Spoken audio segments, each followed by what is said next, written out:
Welcome to Hello Health, a weekly show where we have conversations about healthy living. We are your hosts, Keryn and Gwen. Hello. Hello. And today we are talking about easy dressings and dips. Yep. Summertime essentials.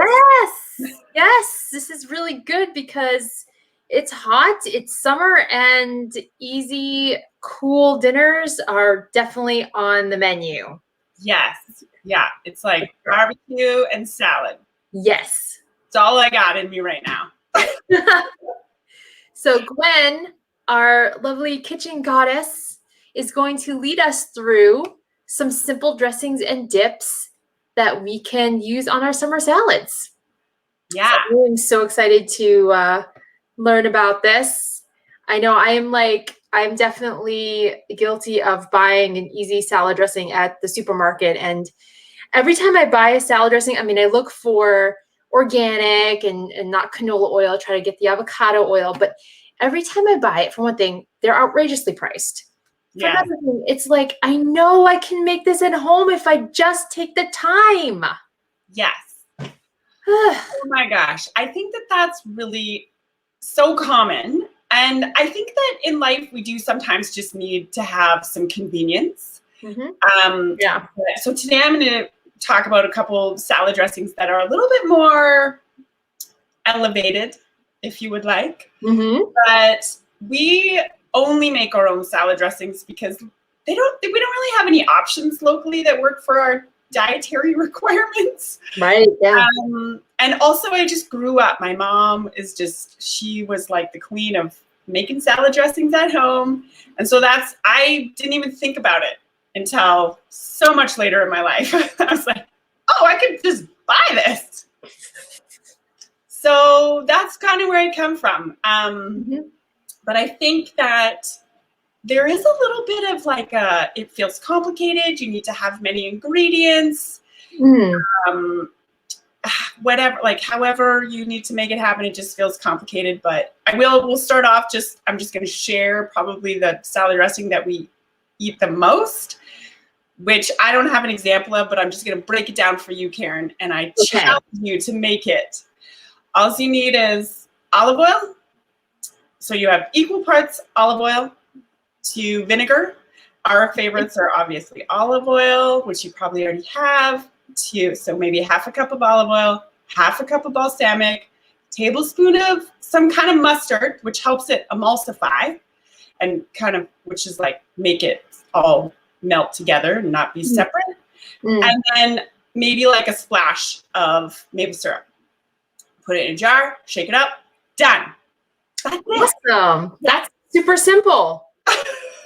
I can do that. Yes. And then the ones that I'm going to talk about today, which we should get into, are you use a blender. That's the only more complicated thing. Well, let's get in it. I want to hear about this one. Strawberry basil balsamic dressing. Yeah. So this is like a summertime joyous experience. The ingredients are incredibly simple. It takes like 3 seconds to make. Okay. It takes like 30 seconds to make. Okay, that's fine. And then it's just incredible. So maybe I will talk about different ways to use it as you go through the ingredients, or how should we do that? Yeah. So let's say 1 cup of fresh and frozen strawberries. Yeah. Okay. Here's what we'll do. We'll go through the ingredients and then I'll share a little bit of different ways to use it. So that sounds good. 1 cup of fresh or frozen strawberries. If you are using frozen, it might be a little bit thick, but because it is so cold, but as it warms up, it gets not so thick. Okay. And then half a cup of balsamic vinegar, and then half a cup of olive oil. You can see how it's just a reoccurring situation in our life. And then 2 tablespoons of maple syrup, pure maple syrup. Oh yeah, nice. Yeah. You really want to sweeten it naturally. Yeah. And then 1 tablespoon of Dijon mustard, a little bit of salt and pepper, and a tablespoon of fresh basil. Now, I have it made here And it doesn't really showcase how beautiful it is, but it is so good. My daughter, I made it, and she like was sticking her finger, not in this jar, but it's like sweet with a little bit of tang. The basil and the strawberries and the balsamic just taste like summer. And this is a salad dressing that I would use on like baby greens, maybe with some toasted nuts or seeds. If you do any kind of like cheese, like some kind of a, I don't know, soft cheese would be good in there. But really just like a simple, light, throw together salad. Ultimately, probably I would just take a bag or a bin of baby greens and just drizzle it on top with some nuts. Nice. That's how I would do it. Super lazy. But we were talking about how it's incredible because this is getting you extra phytonutrients. It doesn't really look red, but there's red phytonutrients in there, which are incredible. And, it's all about layering them all together. So think about all the phytonutrients you'd have in your salad too. I mean, that's I think the easiest way besides smoothies to add in all your phytonutrients. And then you're putting the dressing on top. I know. It's really so simple to put together. I think that's like the biggest part of it is like, yes, you have to have sort of olive oil and some kind of vinegar at home to make some kind of dressing, but it really comes together so simply. And then you just put it in a jar. I just use like mason jars of some size, and that I would store in the fridge. And I don't know, it'll last for a week or something. Nice. Awesome. But it's so good. And it's a great way to get your kids pumped on having salad because you're like, it's made with strawberries. Right. And actually, this is a great time of year to just slice some strawberries on top of your salad as well. Yes. So good. All right. Let's move on. Carrots, ginger. Yeah. So this one I sometimes call like sunshine in a bowl. And you can see those beautiful phytonutrients. I don't know why it comes out yellow, but it's carrots, so they're orange. But I don't know what happens there. So this one is has a few more ingredients, but it really does. You just need a blender and a few ingredients. And this is something that I would serve with more like, it goes really well with things like chopped cabbage kind of bowls or with rice noodles or something like that, shredded chicken. Things that, like, I don't know, I really like making like these big bowls with all the shredded cabbages of different colors and textures, and then fresh herbs in there and all of the things. So less of a tender salad and more of like a structured salad. You could mix it in with grains of some kind, but it does also go delicious just on a regular old foundation salad, I call it. Yeah. All right. Oh yeah. What's in it? So 1 cup-ish chopped, peeled carrots. So simple. 1/2 cup of olive oil. 1/4 cup of coconut or rice vinegar. Try and make sure that if you're getting rice vinegar, you get the unsweetened. Yes. Most of them come with sugar, so all about reading those ingredients. Or if you didn't have either of those, you could definitely use just like white wine vinegar, just about adding in that acidity. And then about 2 teaspoons fresh ginger. This is like a kid-friendly version. If your kids love that more spicy flavor or you just love ginger, get down with your bad self. Add some more in there. And then, yeah, peeled, but you don't really need to chop it up because you put it all in your blender and it just all gets, blended. So I just have a quick question about that. So if they're looking at a ginger root and they peel the ginger root, would you go by inches, like maybe like an inch or? Yeah, it kind of depends. So I always try and buy organic ginger, which is quite small. Yeah. That's why more like why I put teaspoons versus like some people will say like an inch or so of peeled ginger. Yeah. But then yeah, I mean, you can sort of eyeball it. I could grab some, but anyways, somewhere about an inch. Chop it up roughly and maybe put it in your teaspoon scooper to just see-ish how that's working. That's a good point, Karen. I did chop mine roughly because I was like, I should measure this.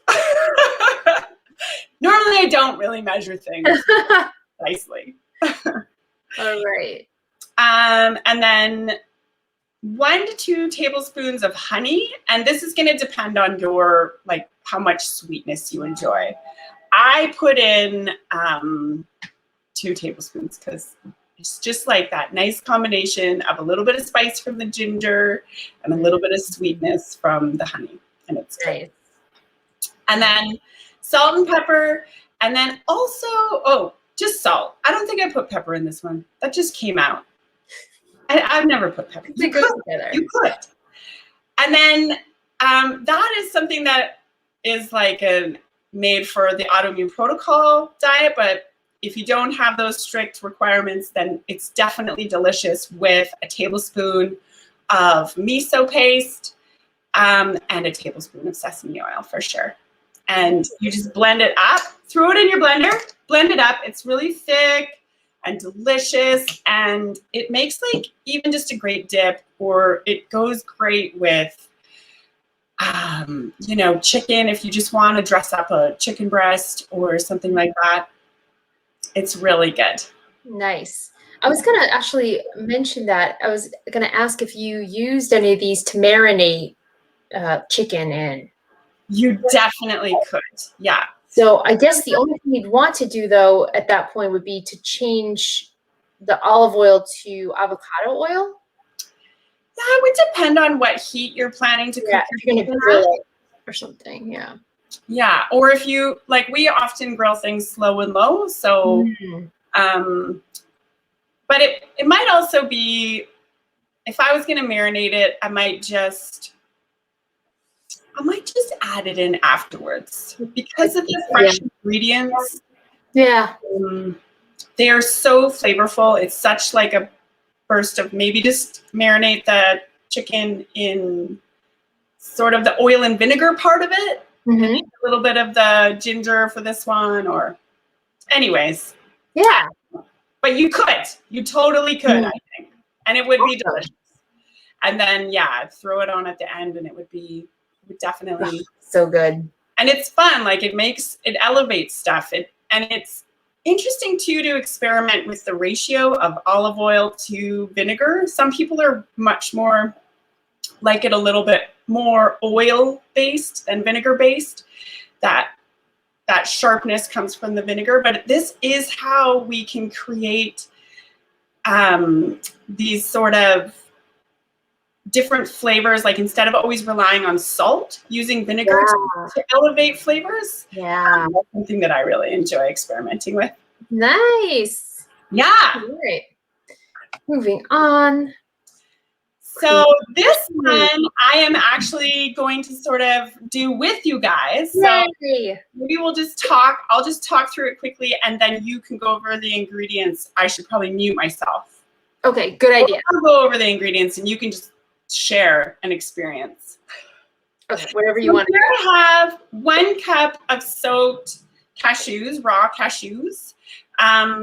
I like to soak mine for about 4 hours. You can do it up to overnight, or if you're really in a pinch, you can just soak them for about 20 minutes in like hot water. That just softens them. And this dip, I like to sort of relate it to that. I don't know if in America you guys have that like Bolt House creamy herb dip, or there's another, anyways, there's some options out there, but it's really creamy and thick and beautiful, and that comes from the cashews. So we have 1 cup of soaked cashews. We have 3/4 cups of water. You just dump it in here. You can see we make lots of coffee drinks in our blender. The Vitamix. It's great. Oh, yeah. And then this is kind of a list of ingredients. Not much. Half a cup of olive oil, a quarter cup of lemon juice, fresh. Oh, hold on. Fresh. 1 tablespoon of apple cider vinegar, a clove of garlic. Feel free to add in way more than that. Like if you're just a family who loves garlicky goodness, experiment with adding in 2 or whatever. You get down with your bad self. And then I'm going to salt and pepper is in there. I'm just going to dump it into this bad boy. Mm-hmm. And then I'm going to mute myself. And then I'm going to blend this and show you my little next step. Nice. Okay, here I go. Okay. So this dip is amazing. And I know I've mentioned Viome a bunch of times to you guys before, but it's a personalized test you can get for your gut microbiome, and it tells you what foods you should stay away from, what foods you should eat. And on my list, unfortunately, cashews are on the minimize list, which is just like a nightmare for me. But my lovely friend here, Gwen, came up with an alternative for me, which was to use walnuts. So when I make this type of dip, I use walnuts instead of the cashews, and it's still amazingly delicious.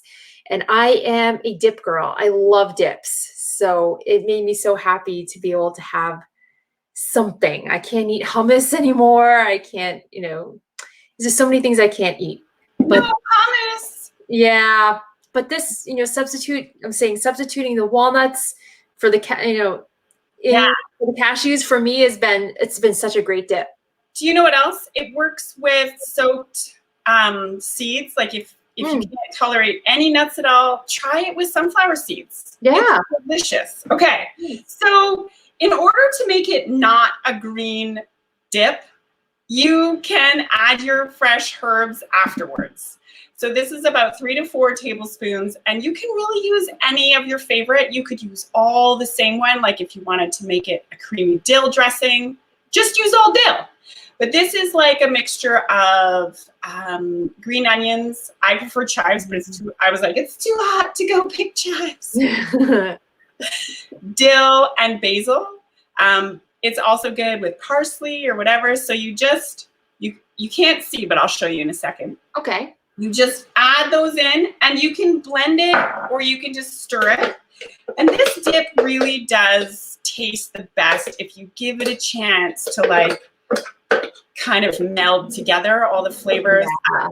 Yeah. If it can at least sit for a couple of hours in the fridge, and ideally overnight to really give it a chance. And if you want it to be super thick, try it with half a cup of water. And if you want it to be more like a dressing, do it with a cup of water. I like to do it so that it's a little bit, you'll see the texture in a second when I pour this out. Okay. I like to make it more on the dip side. And then if I do want to make like a creamy dressing, I just pour a little bit out and add a little bit of water. Nice. And so, too bad about my blender, but here's my little dipper bowl. Ooh, I like that bowl. I know, it's so cute. And then you just dump it in here. Oh, and it's going to be so good. You put it on your little platter. And here is your little snack platter for your kids. Yay, for me. For yourself. Not just for children. That was amazing. Yeah, so, I think, and to be honest, it's not like, I was like, oh, to make the dips, it's challenging. You got to remember to soak the cashews, whatever. I don't know. I thought it was complicated. And then, it's been a couple of years now, but I remember being like, oh, wow, this is really simple. So simple. Well, probably the hardest part is just remembering to soak the nuts, right? Yes. And that is something that's particularly amazing about cashews is you can really cheat with the hot water and the soaking. They're so soft and creamy already. If you are using something like an almond or even a walnut, you might want to really get in that soak time. That also breaks down the forgetting the thing that makes it so that we don't really ingest all the goodness from. Oh yeah. It's advised actually that we soak all of our nuts and seeds to optimize all the goodness they offer. Yeah. But yeah, so those are like staples in our house.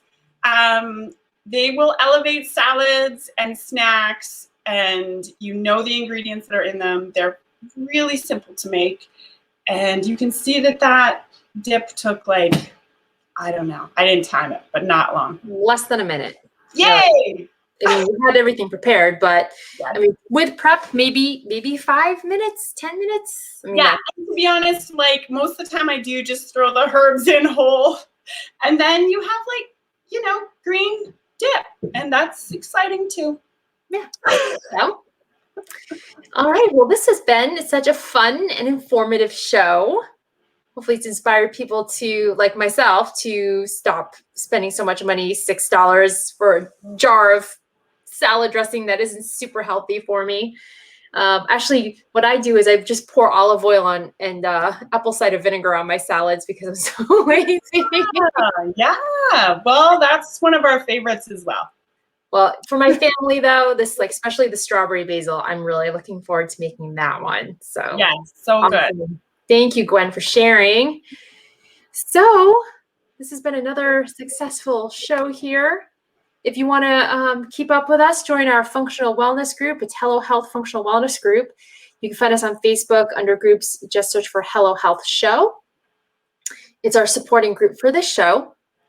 And we have a little community of people on there who are looking for healthier ways of living. It's a great communication tool, and you can reach out to us easily on there. Also, on the top here on our banner, the Hello Health Show, that is our Facebook page, Hello Health Show. Please find us and like us, and we have follow-up posts to our shows. So after today's show, there'll be a follow-up post about the ingredients in case you didn't catch all of that as we were going along. And also news, things that we want to share, we put on that page as well. So a couple ways to find us and stay in touch. All right, Gwen, as always, it's been lovely. Lovely. Thank you for sharing your amazing knowledge. I can't wait to hear how it goes. Gwen has this beautiful gift of creating recipes and making it delicious and healthy, which I think is amazing. So until next week, we will do our best to stay cool, right? And to stay healthy and calm. And we will see you again next week. Take care, everyone. Bye. Bye.